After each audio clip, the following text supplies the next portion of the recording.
Méditation du 17 septembre. Carte du monde. À présent, nous ne voyons qu'une image confuse, pareille à celle d'un vieux miroir, mais alors nous verrons face à face. À présent, je ne connais qu'incomplètement, mais alors je connaîtrai Dieu complètement, comme lui-même me connaît. 1 Corinthiens 13, le verset 12 dans la version Bible en français courant. Tout a commencé lorsque j'ai visité l'Inde avec un groupe de volontaires pour aider l'école Besso à Hosur. Nous préparions des cours de géographie et nous sommes allés acheter des planisphères. J'ai remarqué pour la première fois que le planisphère avait l'air différent. L'Inde était située au centre de la carte et l'Amérique du Sud semblait disproportionnée en comparaison. Après cette expérience, chaque fois que je voyageais, j'ai commencé à faire attention à la façon dont le centre de la carte changeait en fonction du pays où je me trouvais. J'ai fait quelques recherches et j'ai découvert que sur les planisphères traditionnels, certains endroits semblent plus grands qu'ils ne le sont. Le Groenland et l'Afrique, par exemple, semblent avoir la même taille, bien que l'Afrique soit beaucoup plus grande.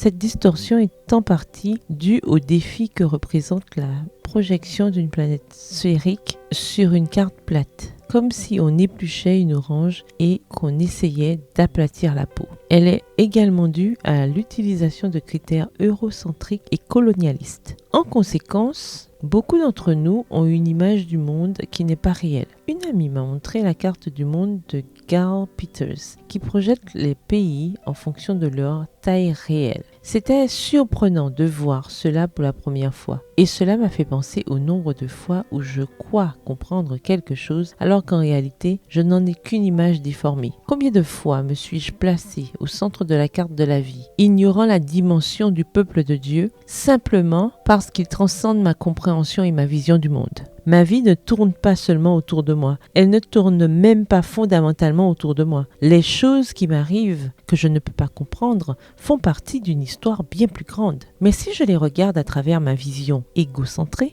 elles deviennent disproportionnées. Mes problèmes sont déformés comme le Groenland. Lorsque nous ne parvenons pas à comprendre la volonté de Dieu, souvenons-nous de ces paroles d'Ellen White. Nos plans sont souvent déjoués afin que s'accomplissent ceux du Seigneur. Texte tiré du livre Le ministère de la guérison, le chapitre Les besoins de l'ouvrier à la page 409. Il y a une plus grande perspective que nous ne pouvons pas encore percevoir. Un jour, Dieu nous montrera le planisphère proportionné. Nous pourrons lire tous les chapitres de l'histoire de la rédemption et confesser qu'il est fidèle et juste. Prière, Seigneur, ma vision est limitée par mes expériences. Aide-moi à faire confiance à ta sagesse, même lorsque je ne comprends pas pourquoi tu permets qu'une telle chose se produise. Amen. Bonne journée, que l'Éternel vous bénisse.